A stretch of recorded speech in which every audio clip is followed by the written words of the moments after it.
गणित का सामान्य ज्ञान प्रश्न उत्तर सीरीज पार्ट सेकंड में आप सभी का स्वागत है। राष्ट्रीय शिक्षा दिवस किस स्वतंत्रता सेनानी की जयंती पर मनाया जाता है? मौलाना अब्दुल कलाम आजाद। किस गवर्नर जनरल ने अपने आप को बंगाल का शेर कहा था? लॉर्ड वेलेस्ली ने अपने आप को बंगाल का शेर कहा था। भारत की सागर तटीय लंबाई कितनी है? भारत की सागर तटीय लंबाई 7516 किलोमीटर है। पहिए का आविष्कार किस काल में हुआ था? नवपाषाण काल में पहिए का आविष्कार हुआ था। बौद्धों की अधिकतम संख्या पाई जाती है। महाराष्ट्र में बौद्धों की अधिकतम संख्या पाई जाती है।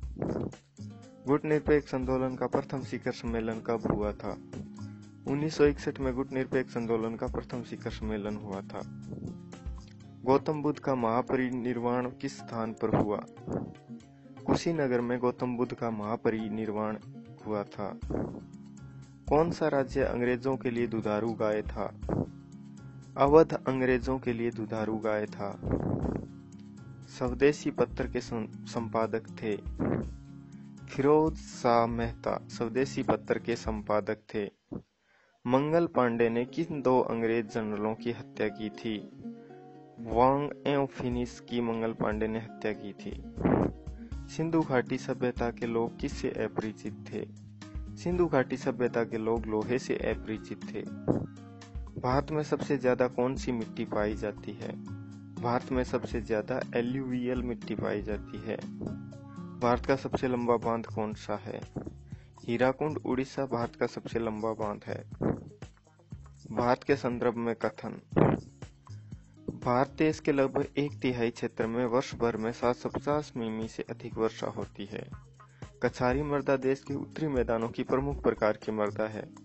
पर्वतीय क्षेत्र देश के पृष्ठीय क्षेत्रफल का लगभग 30% है। अरावली श्रेणियों की अनुमानित आयु है 570 मिलियन वर्ष। अरावली श्रेणियों की अनुमानित आयु है। मिंटो मार्लो सुधार बिल किस वर्ष में पारित हुआ था?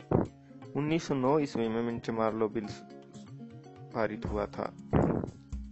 ईसाई धर्म भारत में किस सदी में आया था? प्रथम सदी ईस्वी के आसपास ईसाई धर्म भारत में आया था। सिंधु सभ्यता के लगभग 80% स्थल किस क्षेत्र में अवस्थित हैं? सिंधु और गंगा के वृहद प्रदेश में सिंधु सभ्यता के लगभग 80% स्थल अवस्थित हैं। भारत में कृषि का प्राचीनतम साक्ष्य कहाँ से मिलता है? मेहरगढ़ से भारत में कृषि का प्राचीनतम साक्ष्य मिलता है। सारनाथ स्तंभ का निर्माण किसने करवाया था? अशोक ने सारनाथ स्तंभ का निर्माण करवाया था। भारत में प्रथम इंजीनियरिंग कॉलेज की स्थापना कब हुई? 1867 ईस्वी में भारत में प्रथम इंजीनियरिंग कॉलेज की स्थापना हुई। काला कानून नाम की उपाधि किसे दी गई? रोलेट एक्ट को काला कानून की उपाधि दी गई। भारत में तटीय प्रवाल भित्ति कहाँ पाई जाती है? रामेश्वरम के निकट भारत में तटीय प्रवाल भित्ति पाई जाती है। भारत में ज्वार की ऊंचाई सर्वाधिक कहाँ होती है? ओखा तट पर भारत में ज्वार की ऊंचाई सर्वाधिक होती है। हड़प्पा सभ्यता के उत्खननकर्ता कौन है? दयाराम सानी हड़प्पा सभ्यता के उत्खननकर्ता हैं। लूनी नदी किसमें गिरती है? कच्छ के रण में लूनी नदी गिरती है।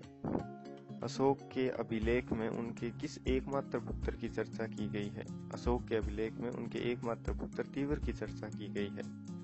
न्यूनतम जनसंख्या घनत्व वाला केंद्र शासित प्रदेश कौन सा है? अंडमान निकोबार न्यूनतम जनसंख्या घनत्व वाला केंद्र शासित प्रदेश है। झेलम नदी किनारे बसा नगर कौन सा है? श्रीनगर झेलम नदी के किनारे बसा हुआ नगर है।